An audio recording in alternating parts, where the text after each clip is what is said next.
First of all, I don't see anything wrong with the WBC World Champion posting about how proud they are to hold the WBC belt. If there's a campaign encouraging them to share their pride, I think that's completely fine. And honestly, given the recent development in boxing, especially with the legitimate concern about TKO boxing and the upcoming promotion that Dana White and Turkey Al Sheikh are planning, this is really bound to raise eyebrows. Some might feel threatened and, or at least the very least, put on high alert. All right, so recently, post of WBC champions has been roaming around social media, saying that they're proud. And Carlos Adames, one of the champion, has denied being asked to post about his pride of being a WBC champion. And honestly, even if there is, and he might be telling the truth, at the same time, I don't think there's anything wrong with it. And you will wonder, however, why are there so many champs doing the same thing at the same time? There are two possible reasons, I think, I believe. No, once maybe someone is behind this campaign, not necessarily the WBC themselves, but maybe a big supporter of the organization. And honestly, there's nothing wrong with it. WBC has the rich history worldwide, including in the Philippines, although I do wish that the Philippines has a better position in the management of WBC because we are one of the founding fathers. But I also understand why there that's not the case. But the fact remains that WBC, just like WBA and IBF and the WBO, has a strong legacy in boxing. And speaking from experience, whenever I ask Filipino boxers which belt they dream of having or winning, they always say the green belt, and that's the WBC belt. So when fighters express that they're supporting the organization or WBC, there's nothing wrong with it. And honestly, whether WBC is directly involved with this uh, or other sanctioning bodies, they should be doing this more. Maybe as well, this is a wake up call, or maybe it's a reminder that nothing lasts forever, and maybe there's some um, maybe they feel threatened with the recent development in boxing. But hey, the four belt era is still here. It's not gonna be over yet, and I still think it's a long way to go before anything like that happen. And I believe they might actually survive. And you know why? Because while Dana White and Turkey El Sheikh has done great things for the sports, like they're changing boxing, but the change cannot happen over time.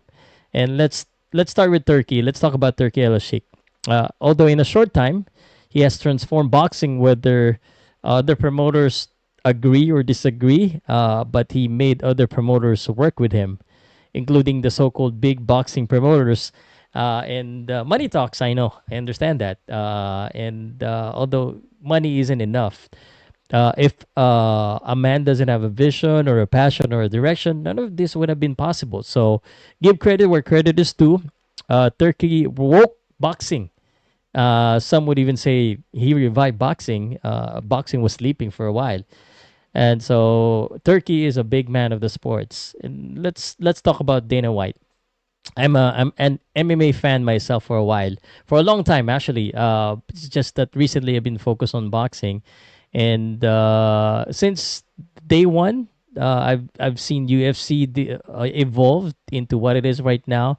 And if you don't know, before, like, UFC had no rules, like limited rules, but it has become the most dominant MMA promotion in the world, and everyone was following whatever they're doing.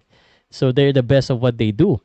And if you combine two of the most powerful men in the combat sports, plus the backing of WWE, major networks, it's going to be really challenging the status quo of boxing. If it doesn't send warning to the traditional boxing promoters, I don't know what will.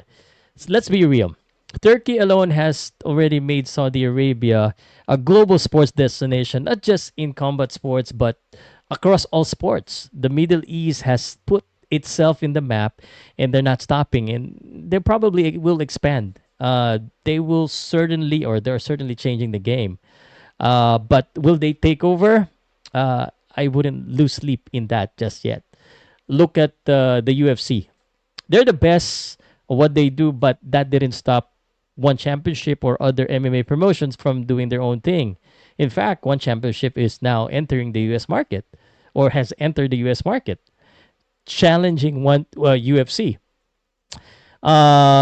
This could also happen in boxing. While Riyadh season might be on the top right now, others will follow. Boxing won't be easy to monopolize, especially it has been in the world longer than MMA. But is it possible? Maybe, but it will take time. As long as promoters like Top Rank or Golden Boy, BBC, Eddie Hearn, and others would have their own vision, boxing will resist the full control of the monopoly. But make no mistakes, the battle has already begun. I've actually saw this post from Association of Boxing Commission.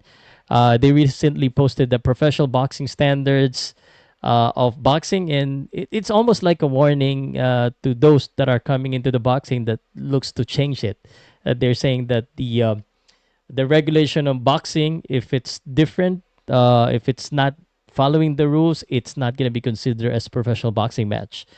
But it reminds me, though, it sounds familiar because this is exactly what UFC had in its earlier days. They were illegal in many states. They had to fight through regulations, restrictions, and political battles. But look at them now, they're bigger than ever. So, yes, traditional boxing organizations should take notice as the sport is evolving, and whether they like it or not, they should move. So boxing itself, we know boxing is business, boxing is there's politics, and the sport has always been controversial since its inception. There's good and there's bad, and as someone from the Philippines, I can tell you it's the same here.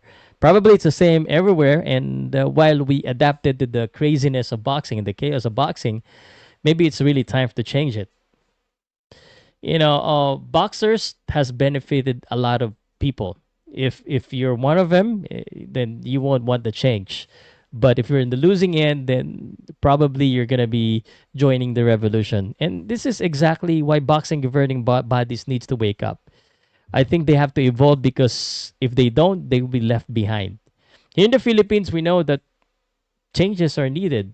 No, there are lack of regulations, outdated standards, and ongoing issues. And I don't know if this shift in the global boxing world would affect Philippines. I think it will, especially the Filipino fighters. But if you look at the UFC right now, uh, it is one of the biggest combat sports organization in the world. But where's the Philippines in all of this?